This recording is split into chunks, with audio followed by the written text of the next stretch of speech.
Boa noite, pessoal. Hoje é dia 28 de junho, nós estamos reunidos em mais um encontro da Jornada Desafios Educacionais, e hoje nós temos uma discussão bem legal para fazer, que é relacionar a teoria com a prática pedagógica de professores na sala de aula. E a gente só podia ter como convidada uma professora, claro, né? Então, a professora que está aqui conosco hoje, ela é uma das autoras do artigo que foi disponibilizado para vocês para leitura. Na época que ela participou da escrita desse artigo, ela era estudante de licenciatura e era estagiária. Hoje, ela é professora concursada do município de São Paulo. E já acumulou bastante experiência, e tem outras experiências para contar também. Agradeço a participação de todos vocês, de pessoas de vários locais do país, de ex-alunos, de alunos atuais. É muito legal estar aqui com vocês. Após a fala da Carol, vocês ficam à vontade para fazer perguntas. Essa jornada, ela é organizada pelo Grupo de Estudo e Pesquisa Movimentos Docentes, que está organizando um congresso que acontece nos dias 15 e 16 de outubro. Então, todos vocês que estão aqui já ficam convidados para participar desse congresso. Depois a gente coloca o link aí para vocês. Carol, muito obrigada pela sua disponibilidade para falar aqui com a gente hoje. Fique à vontade.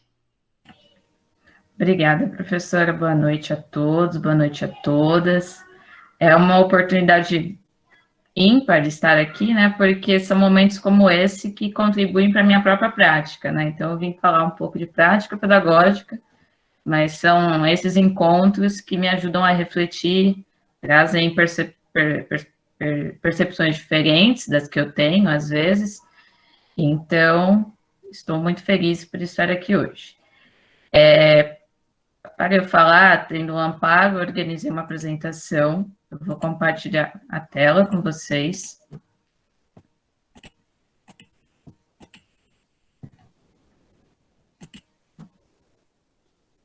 Eu só não consigo ver agora se foi, né?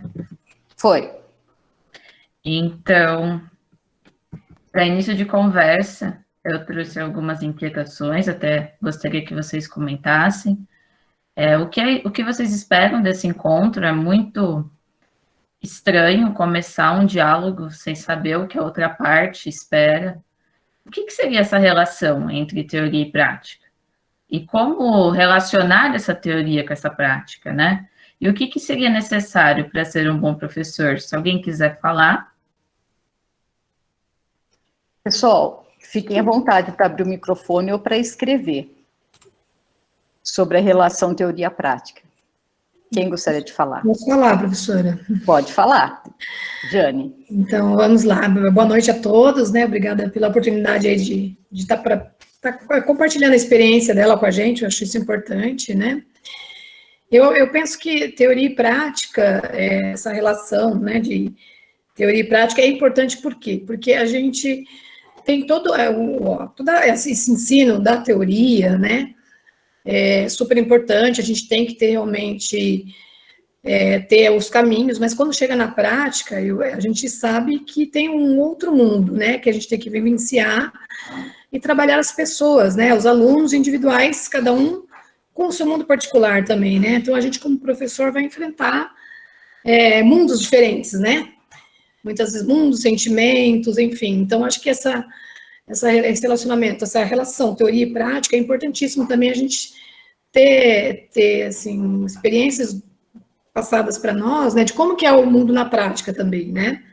Eu fiz magistério, eu fiz o Cefam, né, eu cheguei a dar aula pouco tempo só, né, depois acabei seguindo outro caminho, outra carreira, e agora voltei para ser professora. Então, né, eu acho que, claro, né, tem um outro mundo aí que muita coisa mudou, né, do que eu aprendi lá na teoria do Cefam, e hoje também a gente sabe o quanto é importante isso, né, muito se evoluiu e são muitas realidades, né. O vídeo lá que a gente assistiu, inclusive, né, do Eu Acredito, eu achei fantástico esse vídeo, professor, inclusive, né, porque ele também mostra a garra das pessoas em querer fazer o melhor, né, na prática, mediante o mundo que a gente vive, né, que a gente sabe que a teoria é uma coisa e quando chega na prática encontra outras realidades. Então, eu acho que isso é bem, vai ser muito fantástico a gente ter esse compartilhamento da sua experiência, né, Caroline, que realmente, com certeza, você trabalha na prefeitura, deve ter várias experiências aí para passar para a gente, né? Obrigada, Jane. Carol, a Midian escreveu aqui no chat assim: acredito que a teoria nos dá um norte do que fazer, mas na prática nós aprendemos a realidade do dia a dia.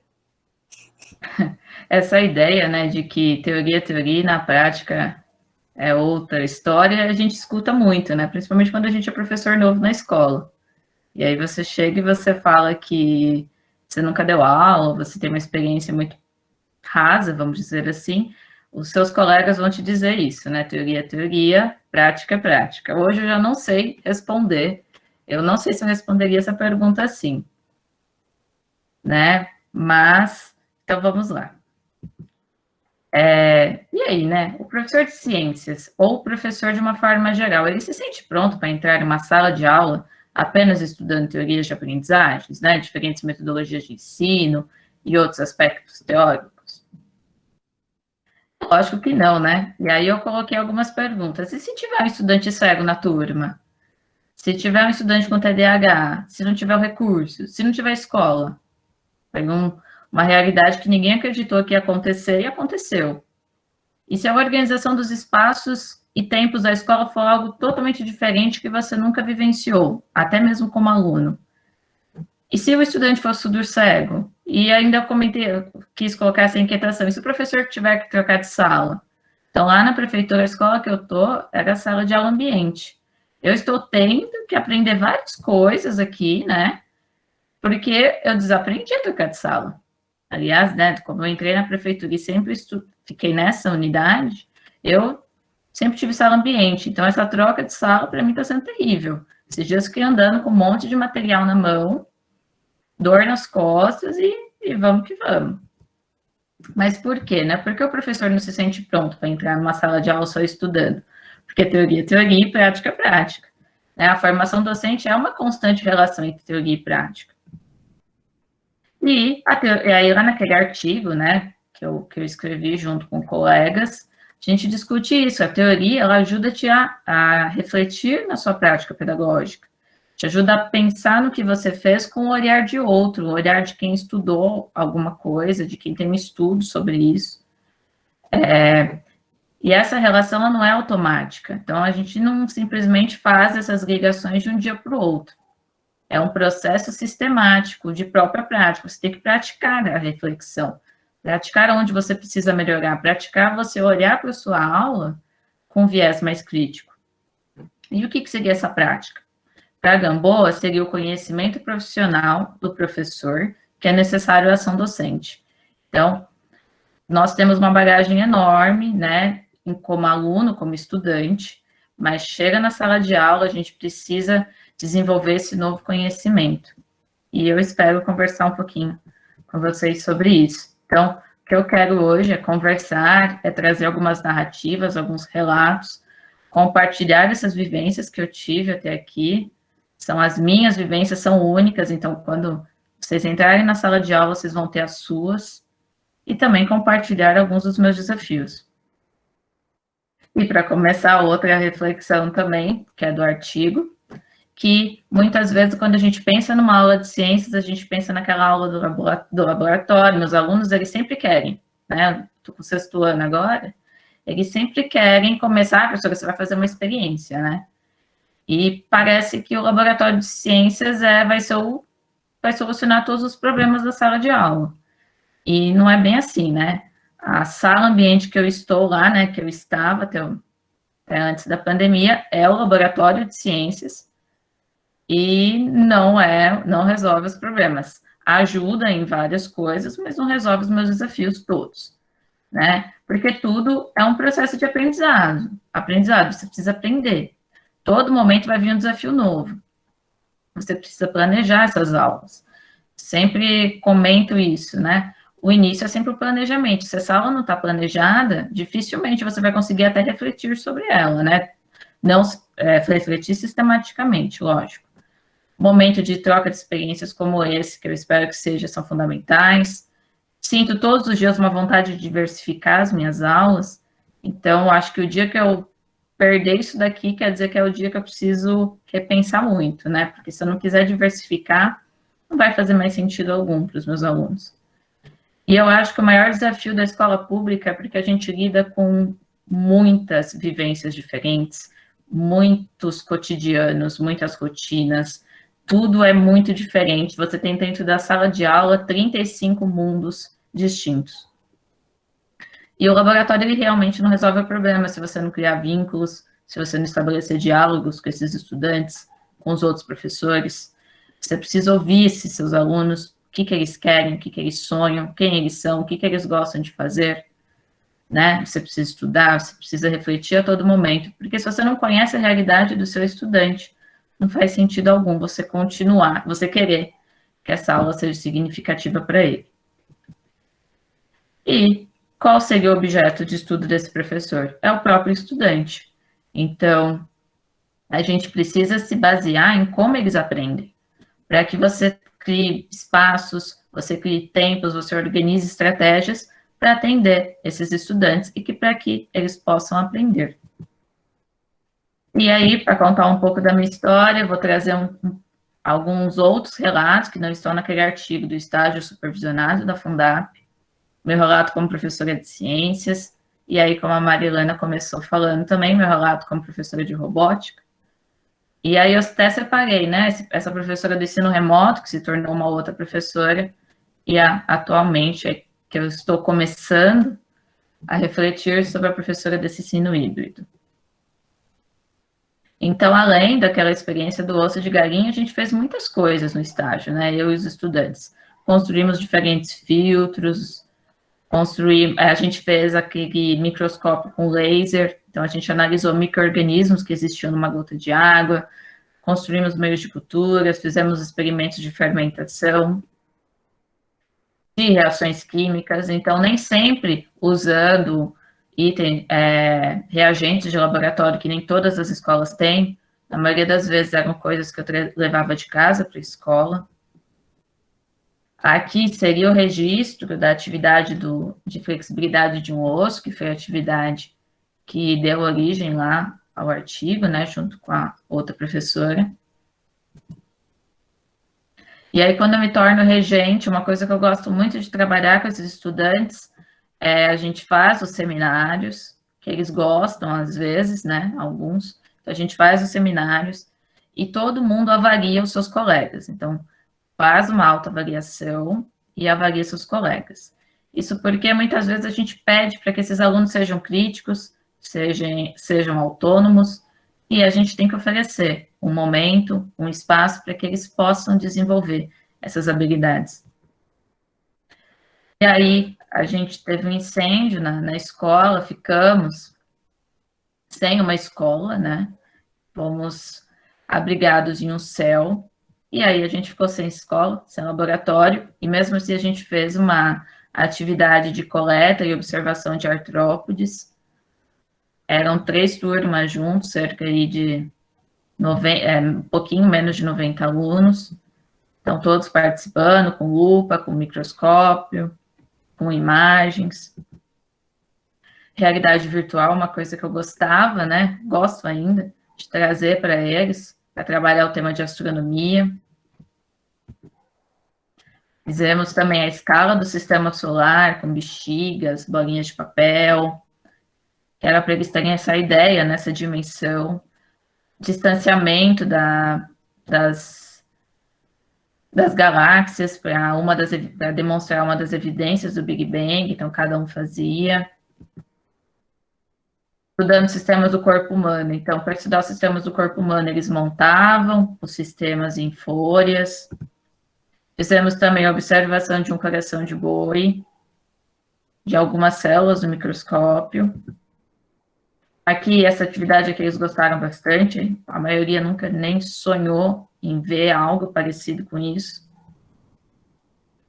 Fizemos corações de massinha para aprender os tipos de tecido, né? Fizemos uma dissecação de coxa de galinha. Então, materiais simples. Então, atividade em grupo, então, para eles socializarem. Também aqui a ideia era trazer atividades mais inclusivas possíveis. Então, a gente tinha alunos com deficiência nessa turma. E aí era uma forma de todos participarem de todas as atividades igualmente. Que às vezes não é possível, mas nessa sequência que deu. Aí, para eles entenderem as movimentações do corpo, fizemos no chão. Então, tinha um coração grande no chão, e eles tinham que andar eles mesmos, para entender o caminho da circulação do nosso corpo. Também trabalhamos eficiência energética, então, para eles entenderem, vamos entender a diferença de uma escola para a nossa casa. Então, vamos contar quantas lâmpadas tem na escola, quantas tomadas, essas lâmpadas ficam ligadas, ficam acesas quando não tem ninguém, tem interruptor nas salas ou não tem, porque muitas vezes a gente pensa na nossa casa, e aí quando você trabalha algo como a escola, que é um lugar muito maior, eles não têm essa dimensão, nem nós mesmos, né, do gasto energético que uma escola tem. Então, a nossa escola, ela é eficiente energeticamente? Esse grupo de estudantes concluiu que não. Trabalhamos eletrostática, com experimentos simples também. Então, aqui, que é uma outra metodologia que eu gosto muito de usar, eu organizo eles em circuitos. Então, eu não tinha como fazer esse mesmo experimento para 5, 6 grupos. Então, a gente fazia vários experimentos e cada grupo ia andando de estação em estação.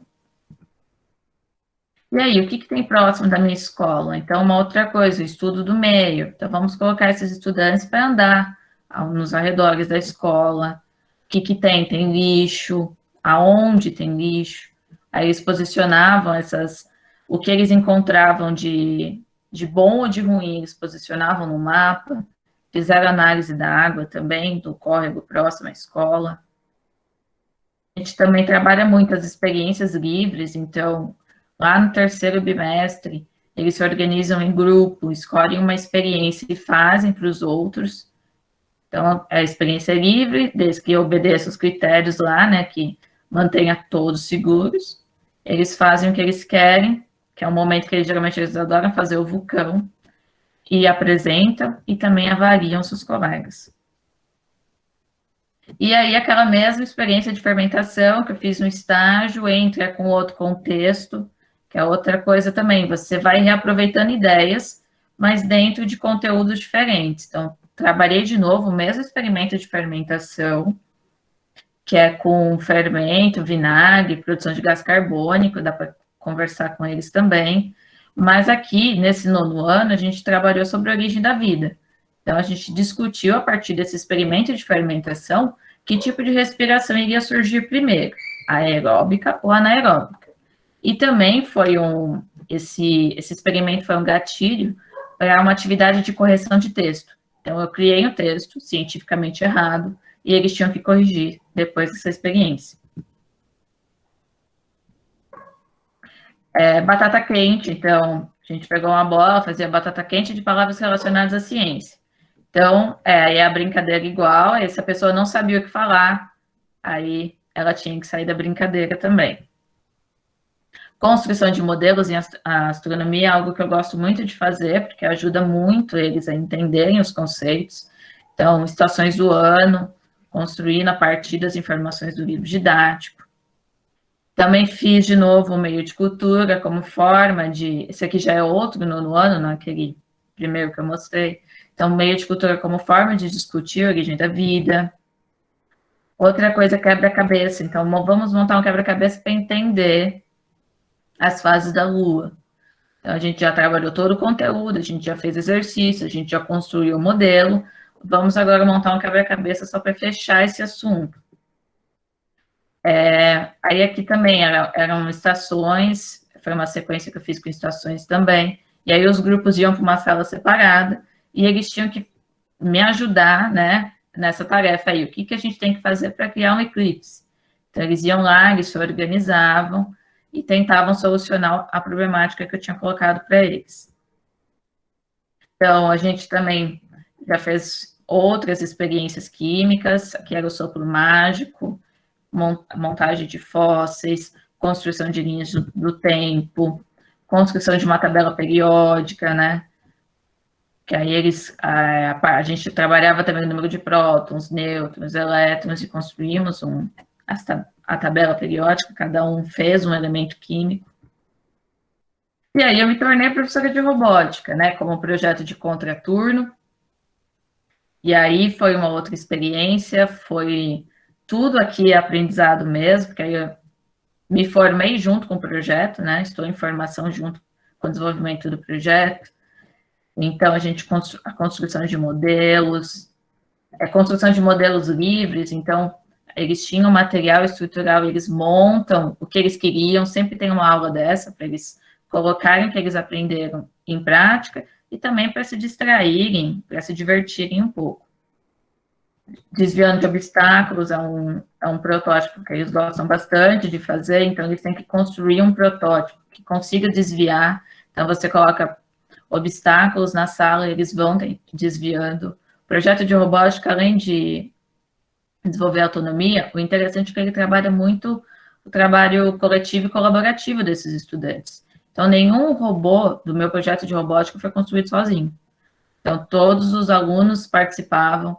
Eu tinha alunos de diferentes faixas etárias no projeto, então eu tinha aluno de 7º, de 8º, de 9º, todo mundo trabalhando junto. Aí a gente também trabalhava muito robôs com materiais recicláveis e com as peças ATO, então, que é as peças do kit de robótica da Prefeitura de São Paulo. Aí eles também eram livres para construir o que eles quiserem. Fizemos montagem, lançamento de foguetes. E aí, no ano de 2020, um pouco antes da pandemia, eu tive o desafio de fazer um projeto de robótica com crianças do 1º ano. Então, como vocês podem ver aqui nas imagens, eles mal conseguiam sentar direito nas cadeiras.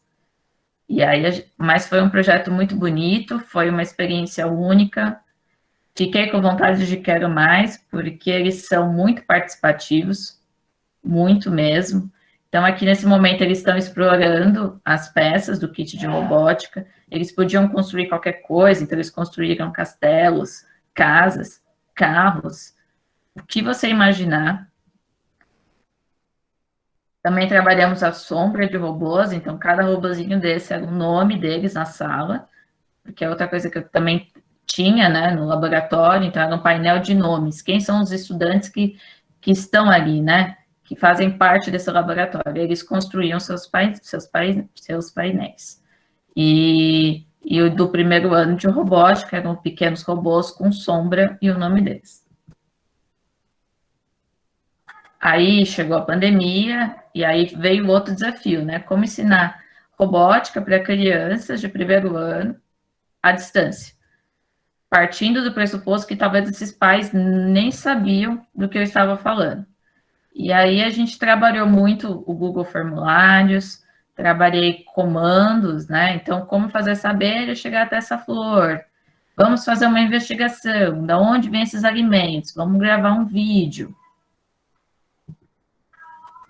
Também fazia vídeo para auxiliá-los na construção aí, quando eram atividades um pouco mais de programação em si. Então, vamos desvendar um código que eu coloquei. Sempre pensando que era um clube de robótica para esses estudantes aprenderem ciências.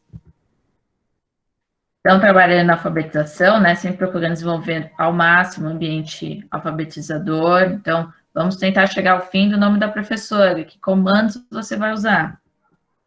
Também construíram robôs, né, fizeram simulações de prédios, se esses prédios iriam sobreviver a furacões e terremotos, sempre trabalhando coisas que eles tinham que ter em casa e o mais simples possível, dentro da situação desse ensino remoto do ano passado.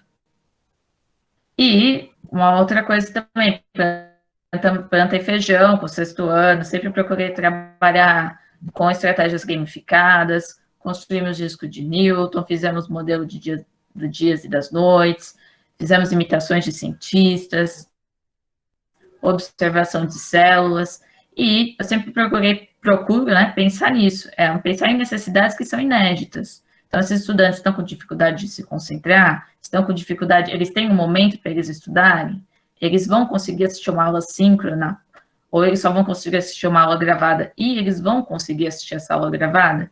Então, surgiu uma série de necessidades que a toda semana, quando eu vou postar uma atividade, eu preciso pensar nisso. Então, o que eu tenho feito muito é gravar os vídeos, então tenho as aulas síncronas, mas eu gravo os vídeos, ou disponibilizo um texto, né, faço uma semana vídeo, uma semana texto, para tentar atender ao máximo essas necessidades. E agora, o meu maior desafio é que sempre trabalhei em grupo, e agora eu preciso pensar em atividades individuais. Então, estamos construindo os mesmos modelos de astronomia, que é o assunto que a gente está agora, mas pensando em atividades individuais. Isso me causa uma inquietação, e que eu espero resolver aí no caminho. E nessa semana, por exemplo, a gente vai trabalhar com os sextos anos, as fases da Lua, com os sétimos anos vou fazer a dinâmica da escala do sistema solar, e vou trabalhar também com outro sexto ano, um jogo de RPG, para eles aprenderem cadeia alimentar. Se tudo isso vai dar certo, eu não sei, mas eu tenho fé de que vai dar. Essas são minhas referências, e dos slides era isso. Muito obrigada. Gente, é uma experiência maravilhosa da Carol, né? Carol, você está formada há quantos anos? Ai, professora, eu errei minha idade esses dias, não faz essa pergunta. Faça umas contas aí, Carol. Eu tô formada, vai fazer 4 anos. Então, vejam essa experiência, tudo isso ela construiu em 4 anos. O artigo que foi disponibilizado para vocês, ela era estagiária ainda. E depois daquela experiência de estagiária, vejam tudo que ela construiu e como a profissão de professora a gente constrói no dia a dia, né? Ela apresentou o que ela está fazendo essa semana, tem coisa que ela não fez. Você já tinha trabalhado com RPG, que você está propondo agora? Não, eu não né? tenho. Eu estou vendo que a Solange até já abriu a câmera aqui, porque ela é fã de RPG, então, acho que ela está curiosa para saber se vai dar certo. Mas, Carol, só me responde uma coisa, quando você era estudante aqui da licenciatura em ciências, você imaginava que um dia você seria essa professora que você acabou de relatar aí? Não. Eu jamais pensei que eu ia ter coragem de dar uma prova em grupo. E hoje é algo super normal, os meus alunos, eles esperam minhas provas em grupo. Que legal, olha só que incrível.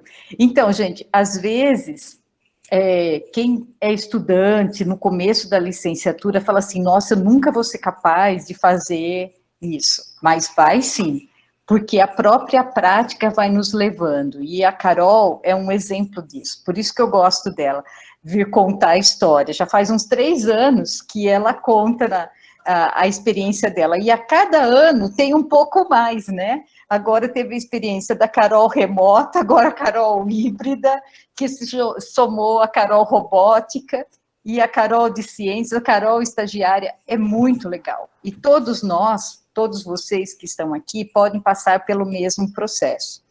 Carol, teve uma pergunta aqui que fizeram, se o material que estava aparecendo na hora que você estava falando da robótica é do Lego. Não. É da Ato Educacional. Se eu não me engano, ela é daqui do Brasil e conseguiu a licitação da prefeitura, ganhou, e a prefeitura de São Paulo usa em todas as unidades. Certo. Tem mais uma coisa que eu queria falar para você. Carol, tem mais professor na sua escola que trabalha assim como você, não tem? Tem. Tem, né? Ai, tem, que bom. Não tem, né? O que é legal é isso, é a diversidade até de práticas, né? Sim, mas eu estou falando porque às vezes a gente pode pensar assim, a Carol é uma pessoa em 100 mil. Não é isso, né? A gente tem muito professor que trabalha na rede estadual e municipal, que tem práticas maravilhosas como a Carol, né? Mas que muitas vezes elas não são divulgadas tanto quanto os problemas ou as dificuldades de uma escola. Por isso que é importante a gente sempre divulgar essas experiências. Pessoal, está aberto o espaço, se vocês quiserem fazer pergunta para ela, ou fazer algum comentário sobre a experiência dela, sobre essa relação aí da teoria da prática, ou alguma coisa da robótica, do que vocês quiserem. Podem ir levantando a mãozinha aí, quem tiver interesse em falar. Eu quero comentar já que é um sonho meu me tornar esse professor, porque eu sou uma pessoa muito criativa, então eu adoraria trabalhar com meus alunos uma aula assim tão diversificada, uma aula híbrida assim. Acho muito bom. Carol, você aceita estagiário voluntário? Aceito, mas meu diretor também tem que aceitar. Então você fale com o seu diretor, o Ryan. Mas Ele aceito, é sim. musicista ainda. Uau! Trabalha muito com música, bastante criativo. Então, se você estiver precisando ou topar, eu acho que seria fantástico para você e para ele, essa experiência. Eu quero muito. Agora fique com vontade, Marilena. Eu fiquei com vontade. E para diversificar... Agora eu quero também. Bom, então a Carol vai ter que fazer um processo seletivo. E o povo vai se copiar, cuidado aí, peraí, calma. E porque para você desenvolver todas essas coisas, existe um amparo, né, por trás. Então, se eu for trabalhar rodízio de aluno, né, fazer estação, tem que ter outra pessoa com os outros alunos que eu não estou atendendo. Pois é, até por isso causa eu falei, problema né? na escola, né? Até por isso eu falei que, às vezes, você ter algum voluntário lá para te ajudar em algumas coisas, ou nesse momento que está híbrido, que é tão complicado, né, você tratar com quem está em casa e com quem está no presencial, se você tiver mais uma pessoa para ajudar, isso às vezes ajuda. Eu sei que tem todas as complicações da escola, mas se você puder consultar o seu diretor, a gente já tem aqui, pelo jeito, vários interessados, para te ajudarem, né? Eu acho que seria bem legal. Carol, surgiu uma outra pergunta, eu vi que tem gente inscrito, só um minutinho, gente. Surgiu uma pergunta assim, teve um concurso separado para você, para ser professora de robótica? Como que foi, Carol? No meu caso, não. Carol, deixa eu só te fazer uma pergunta. Você era poeta? Porque... Não. Ela era professora de ciências. Não, então, não sou. Isso, porque o que aconteceu? A POED da escola, ela não tinha o interesse em desenvolver essas aulas. E aí ela falou assim, passou adiante, e o diretor me indicou, e eu aceitei. Então, esse projeto é desenvolvido dentro do contexto do Mais Educação. Né? Então, no contraturno e tudo mais. Vejam também que tudo depende do interesse do professor, né? O diretor percebeu o potencial da Carol, que ela é muito ativa, tal, e ele indicou o nome dela. Ela podia ter falado, para que eu vou fazer isso? Já estou ganhando meu salário, já tenho bastante trabalho, vou continuar aqui de boa. Mas não, ela foi lá e topou. Quando a gente topa, a gente aprende muito mais. Então, ela fez os cursos de capacitação. A Carol cresceu muito nesse curso de robótica. Foi uma experiência maravilhosa. Quando a gente fala de formação de professores, a gente fala da formação inicial e da formação continuada. Esse exemplo é uma formação continuada que a Carol teve oportunidade de fazer na área de robótica. E a gente vai crescendo como um todo, né? Porque na medida que ela vai vendo a robótica, ela vai abrindo olhar para outras coisas. Então, ela já está usando RPG, gamificação, tal, coisa que 4 anos atrás ela nem pensava em utilizar. Muito bem, Anderson, pode falar. Olá, boa noite, professora. Boa noite, Carol. Carol, parabéns, fiquei apaixonado pelo seu projeto. Uma dúvida que eu tive agora foi assim, porque eu sou de escola pública, né? Aí eu queria saber, todos os professores, eles podem montar esse modelo para fazer aula e apresentar para o diretor, ou o Estado ou a prefeitura, ele manda como se fosse um modelinho para as aulas? Porque eu fiquei apaixonado, eu nunca tive isso em escola pública. Eu falei, gente, que eu quero ter aula com a Carol.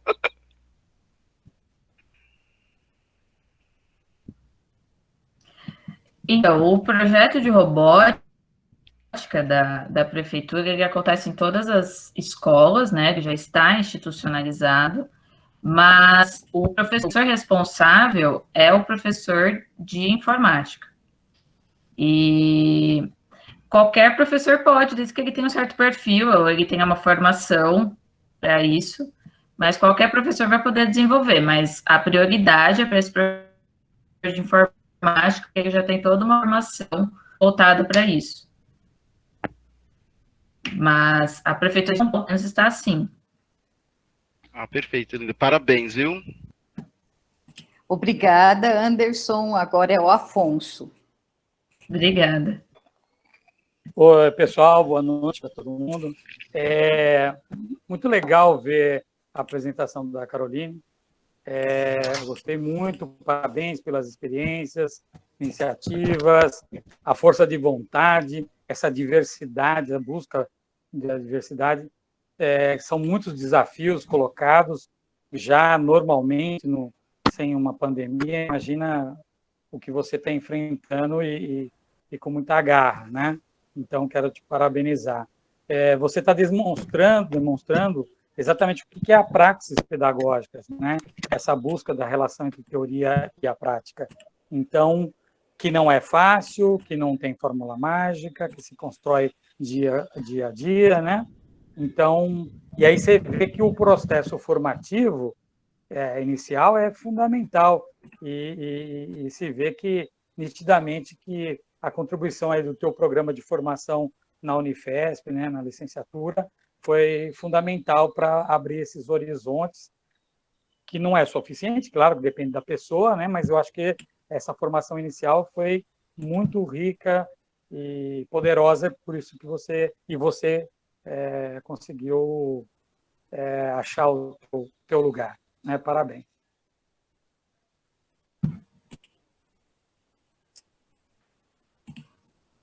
Permitiu correr atrás.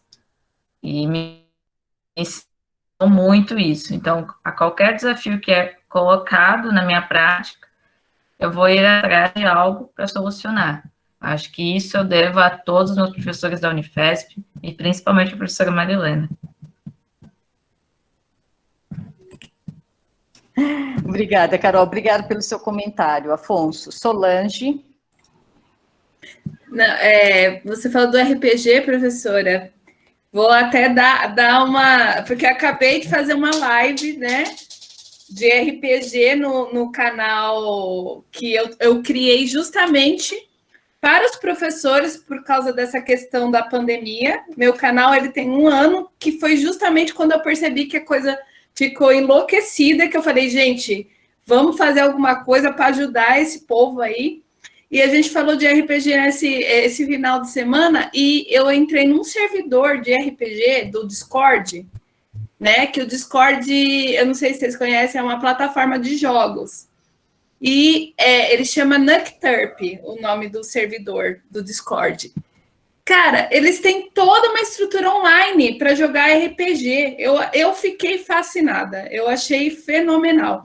E assim, eles ajudam você a aprender, né? Como que joga, você pode ser observador, você pode ser jogador, você pode ser mestre, você tem vários cargos lá. E assim, a professora Marilena já sabe, né? Assim, eu curto muito essas coisas de metodologia ativa, eu uso muito a tecnologia, né? E eu acho que essa pandemia fez a gente refletir muito sobre essas questões. Inclusive, a Carol já está dando um spoiler meio de leve da minha próxima aula, né? Porque eu vou falar de desafios da tecnologia, né? Que é justamente isso. E ela já mostrou algumas possibilidades aí que são muito legais, assim, da gente explorar. E que os alunos, né? Os estudantes, gente, eles se envolvem muito mais nessas questões. Não tem como você... É nítido, né? Eu fui POED, por isso que eu perguntei para a Carol se ela era POED, porque eu fui POED, e realmente essa experiência, o POED, ele tem uma formação, né? Solange, fala o que é POED, o que é a sigla POED. Professor e orientador de educação digital. o professor que trabalha no laboratório de informática da escola. Então, ele não é um cargo, ele é uma função. Qualquer professor de qualquer disciplina, ele pode assumir essa função, ele passa pelo conselho de escola, ele é eleito, e ele passa a ter essa função na escola. E, assim, eu perguntei para ela, porque o POED, ele tem a formação mensal, que ele estuda, ele tem contato com as metodologias, tem contato com os softwares. Então, essa coisa da robótica que a Carol trouxe, a gente estuda isso, a gente estuda Arduino, linguagem de programação, todas essas questões voltadas mesmo na tecnologia.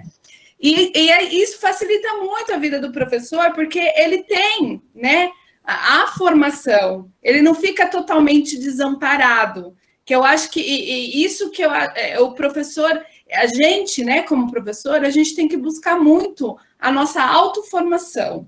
Porque, assim, não adianta que no livro não vai vir tudo que você precisa, gente. Isso não existe. É o que a Carol trouxe lá naqueles primeiros slides. Você encontra um aluno surdo cego. Você faz o quê? Gente, não há formação que vai dar conta para você lidar com todas as questões de uma sala de aula. Então, a autoformação, essa coisa de buscar, a prefeitura, né, de São Paulo, ela tem muitos cursos, mas, né, a Unifesp também, desde que eu entrei na Unifesp, tem milhares de possibilidades aí de formação, de grupos de estudo. Então, essa formação, ela é muito importante para o professor se desenvolver e chegar aí no nível que a Carol está hoje, entendeu? E eu acho que todo mundo tem essa possibilidade. É só a gente ir descobrindo os caminhos.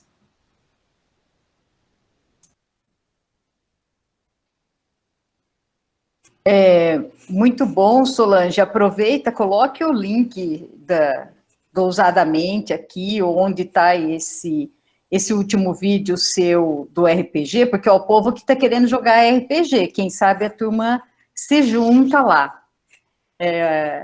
O Ryan está inscrito, e depois eu pedi para o Jailson contar um pouquinho da experiência dele, porque a Solange falou agora dessa questão da diversidade e da questão da autoformação.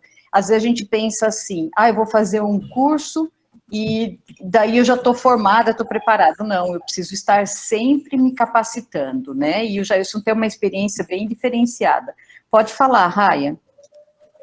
Eu fiquei tão curioso com esse negócio de dar aulas com a dinâmica do RPG que eu até dei uma pesquisada, porque eu quero muito ver como que funciona. Eu fiquei muito curioso. Não sei se dá, mas não dá para eu ver quando a Caroline dá aula com RPG, não, né? Ou ver alguma aula na internet com RPG, porque eu pesquisei e pelo que eu vi aqui só estão ensinando em como inserir o RPG nas aulas. Inclusive eu vou ver esses vídeos depois. Mas eu queria muito ver uma aula para ver como que é. Carol, você costuma gravar suas aulas ou não? Eu gravo todas as aulas. Será que você poderia disponibilizar uma aula, essa específica do RPG, que o pessoal ficou muito curioso aqui, ou a gente faria uma edição, eu não sei, a gente teria que pensar numa alternativa aí, Carol, para fazer um merchandise aí da sua aula de RPG. Vamos pensar nisso depois. Você topa pensar depois? Depois a gente pensa. Olha, a Ana Lúcia também está aqui, a Tati vamos ver se vai dar certo também. Não, mas se não der bem certo, não tem importância, é uma aprendizagem para todos nós. Agora é o Jailson. Jailson, fale um pouquinho para o pessoal de como é a sua experiência de professor, para o pessoal ter uma ideia, né, dessa diversidade que a Solange falou, porque a Solange falou do surdo cego, mas você tem uma situação muito diferenciada.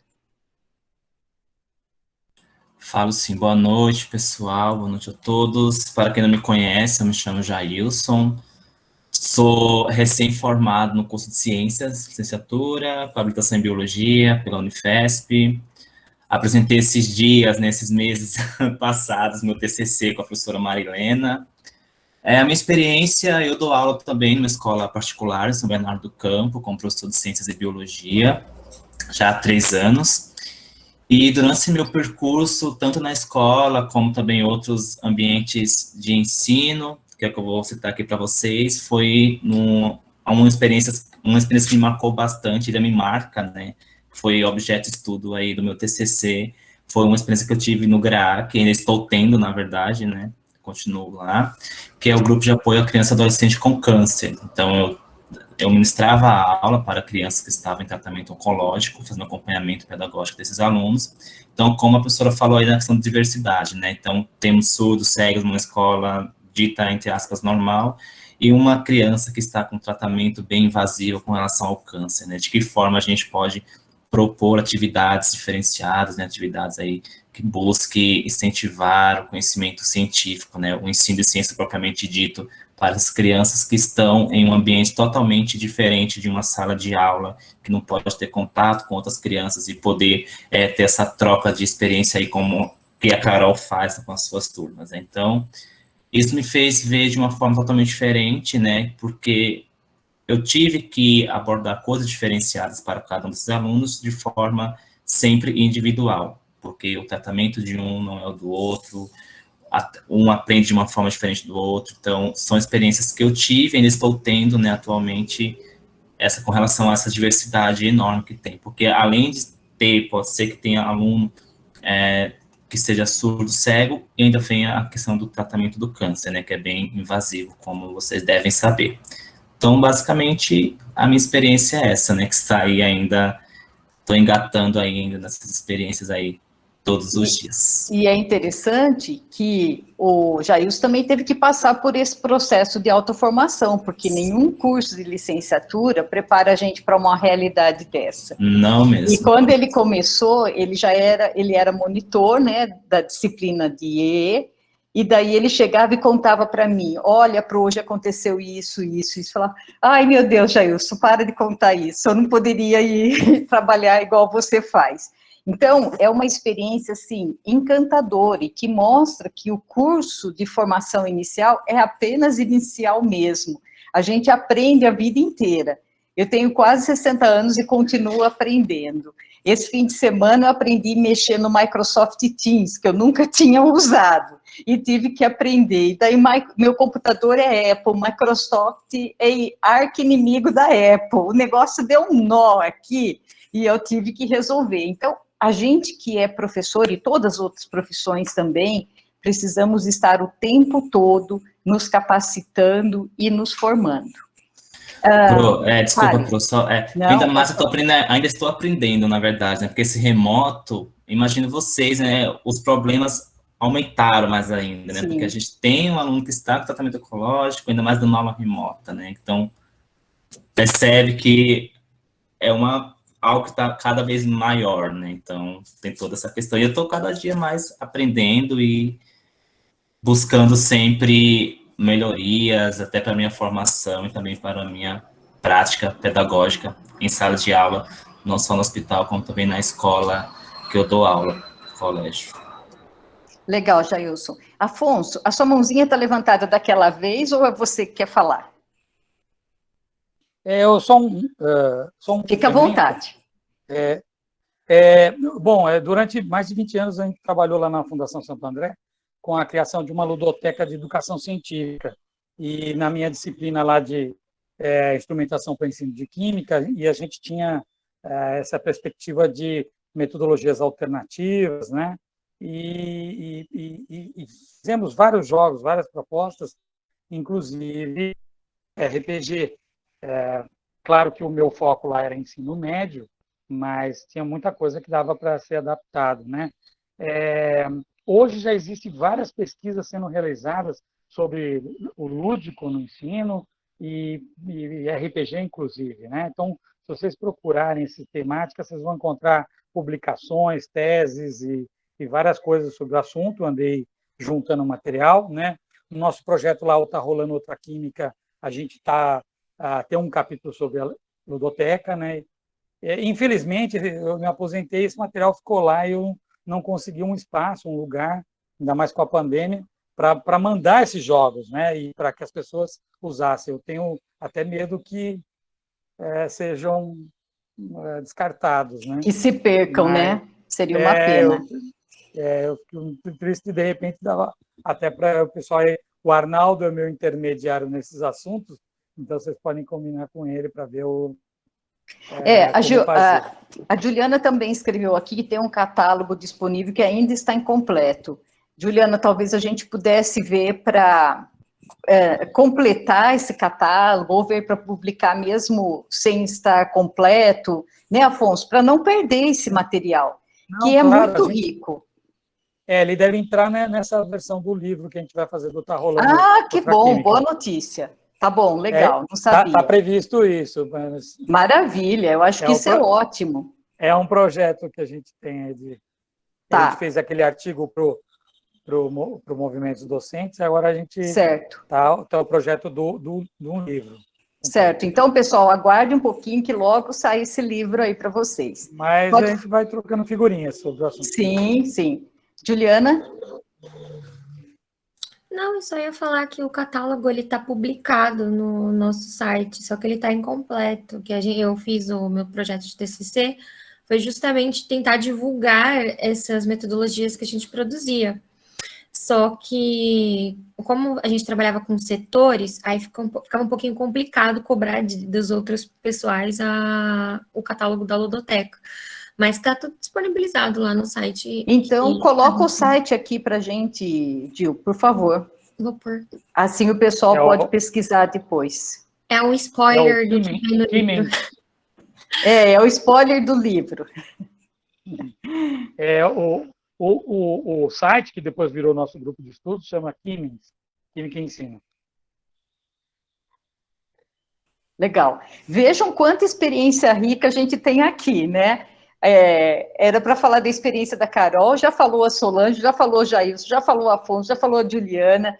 Então, às vezes a gente pensa assim, a educação está uma porcaria. Ela não está uma porcaria.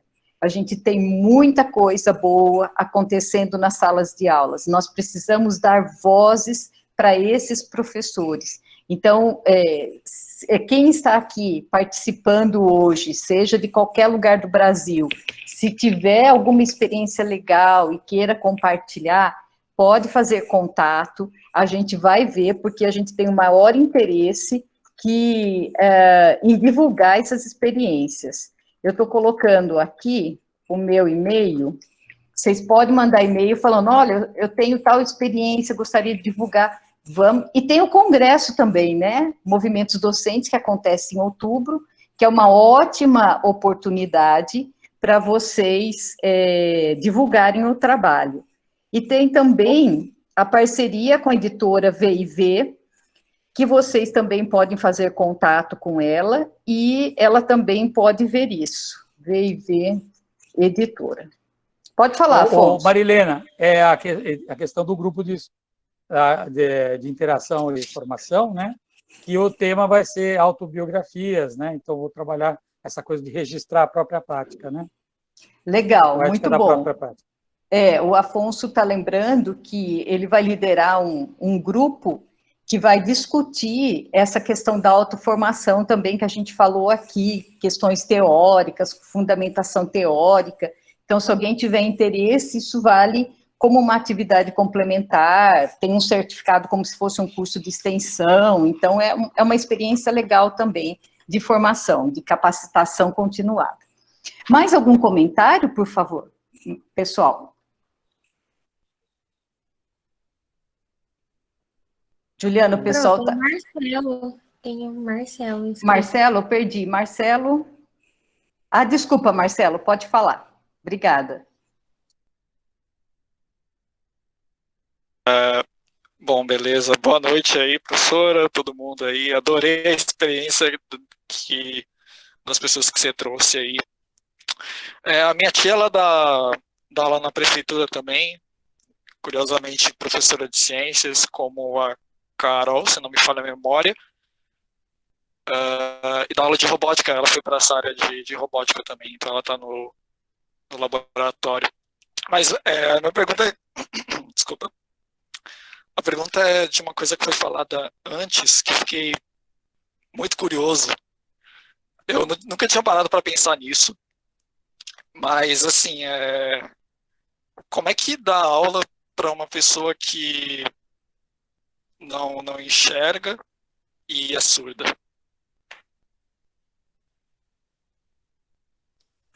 E obrigado, Amigo, boa você noite. samba, mas você consegue, viu? A gente já fez isso, você samba pra caramba, mas você consegue. Isso eu te garanto. Então, como, Solange, você que provocou, você quer responder? Senão, talvez o Jailson possa Olha, ajudar também. Ele tinha gente cega lá. eu Ele sei pode dar Libras, ideia. isso é uma formação pessoal minha, que não tinha nada a ver com a escola, e eu já conversei com surdos cegos, né, e é fenomenal a forma como eles se comunicam. A gente acha, né, que é uma limitação, fala, puxa, além de surdo é cego, gente, mas eles o simples fato de você fazer o movimento das mãos, eles já entendem absolutamente tudo que você fala. É até inacreditável. A pessoa que vê de fora fala, não, é impossível isso, gente, não está entendendo. Então, assim, é óbvio que precisa de uma formação um pouquinho, né, mais específica. No caso aí, teria que saber Libras, né? Porque não tem outra forma de se comunicar com a pessoa, que ela não enxerga e não ouve, né? Mas dá sim, dá para. Ela tem o tato também, né? Não esqueça que o tato é um sentido, então o tato também pode ajudar nisso, né? E é criatividade na veia. Juliana? Então, eu vou contar um caso. Posso, Pro, dar tempo? Ah, então tá bom. Pode contar. Quando eu me descobri professora, foi justamente numa situação dessa. Nós tínhamos a professora do PIBID, Programa de Iniciação à Docência, algum de vocês deve fazer parte dele, e a professora pediu para a gente aplicar um experimento sobre modelos atômicos, criação de modelos atômicos. Já era difícil porque eu tinha acabado de entrar, e nós tínhamos alunos cegos na sala. Nós pegamos uma caixa que explicava como que você cria evidência sobre algo, de algo que você não vê, que você não escuta, que você não faz nada, a partir das evidências presentes, né? E nós adaptamos isso para um aluno que tem deficiência visual. Então, ele foi através do tato, identificando o que tinha naquela caixa. Então, assim, tudo foi ali, naquele momento, quando o aluno conseguiu passar por aquela experiência, eu falei, eu quero isso para o resto da minha vida. Eu quero isso pro resto da minha vida. Foi naquele momento eu decidi que eu ia ser professora. Espero que pro resto da minha vida. Muito bom, Juliana. Obrigada pelo seu caso. Então, gente, para cada situação, a gente tem que se capacitar especificamente para aquela situação. Se ninguém tiver mais nenhum comentário, a gente vai encerrando. Obrigada, Carol, foi fantástica a sua fala, mais um prazer ter você aqui mais uma vez conosco, e vamos conversar sobre a sua aula de RPG, pensar em alguma alternativa. O Eduardo propôs aqui para que você volte daqui a algumas semanas, no final da disciplina de EE, para contar como foi a aula de RPG, essa também é uma alternativa, você volta aqui para contar. Então, seria a sessão número 2, RPG, alguma coisa assim, e você vem contar se deu certo, não deu, pode trazer um trechinho de um vídeo ou foto, sei lá, alguma coisa assim. E olha, ele já colocou novos projetos também, olha, ele está animado aqui, o Eduardo. Ô, Pro, faz um podcast dela lá do Eco Conversa. Ela já tem Já? Já, foi feito esse ano. Foi Passou, sim. Então. Foi há uns 2 meses atrás, não foi, Carol? Foi. É que lá a gente discutiu mais a questão da robótica, né? Não tanto a ciência, né, em si. Tá, mas tem um podcast da Carol, do E-Conversa, que ela fala da robótica. Então, se vocês quiserem pegar também, você sabe indicar o link, alguma coisa, Carol? Ou Solange, você que está aí também, se você puder colocar aqui o link para o pessoal, eles podem ver depois. Então, gente, muito obrigada pela participação. Quem é estudante da disciplina Introdução aos Estudos da Educação, eu peço que continue um pouquinho, tá? Professora, acho que a Liane fez uma pergunta no chat. Opa, eu não vi, fechei o... Alguém estava reclamando aí de pergunta feita. Desculpa, Liane, então acho que eu não vi. Liane, você pode repetir, Caroline, você, em seu primeiro ano como professora, após se formar, já conseguiu aplicar tanta dinâmica e didática em suas aulas? Não vou nem responder, deixar para você, Carol. Eu já consegui, foi no primeiro ano que teve incêndio, já fiquei sem escola, né? Então, o desafio foi colocado e eu fui. Mas é isso, é a inquietação.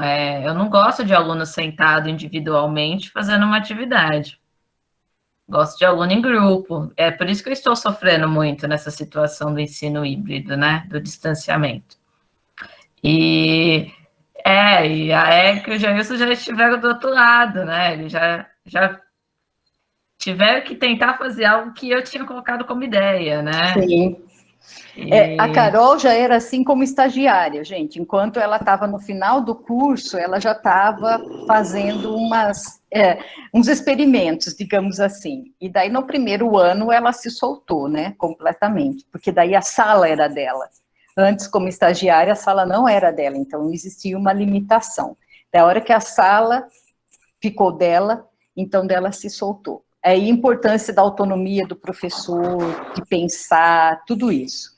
Então, Liane, desculpa, viu, por ter passado a sua pergunta. Então, boa noite a todos, obrigada pela participação. Participem da nossa comunidade Movimentos Docentes no Facebook, se inscrevam lá no nosso congresso, que a gente colocou o site aí para vocês, e a gente vai se vendo nos outros eventos. Daqui a 2 semanas, teremos um encontro com a Solange, e ela vai trabalhar sobre as questões tecnológicas na educação. Vocês viram que ela já tem até um site, tem um canal no YouTube, acho que vai ser bem agitado também. Então, volte para continuar essa discussão conosco. Ajuda aí, povo, ajuda aí. Ajuda aí. Ela quer bater o recorde da Carol hoje. Não precisa bater recorde, não. É só não jogar ovo e tomate tá bom. Vamos fazer um print bem bonito? Quem puder abrir a câmera aí, por favor, abra para a gente fazer um print bem legal. Se a senhora for tirar print, eu vou passar perfume aqui, peraí. Então passa um perfume, penteia o cabelo, dá uma produzida aí. Nossa, a Keila está aqui também, nem tinha visto a Keila. Keila, na sua escola deve ter várias professoras como a Carol também, né? Porque você já é assim, meio Carol, né? Então imagina os seus professores. Ela balançou a cabeça que sim. Eu tô querendo chegar lá igual a Carol. Então vamos lá, gente, abrindo, o Rodolfo também está aqui. Pessoal, desculpa, mas é que a gente chegou em mais de 120 pessoas e a gente não consegue enxergar todo mundo. Obrigada aí pela participação de todo mundo. Jailson, me ajuda a tirar um print também, você que sabe tirar uns prints bonitos, eu vou fazer um, mas você também consegue fazer aqueles bonitões lá. Eu só não tô com o meu que cabe todo mundo. Não tem problema, faz o que der aí. Pessoal, boa noite, obrigada, até a próxima.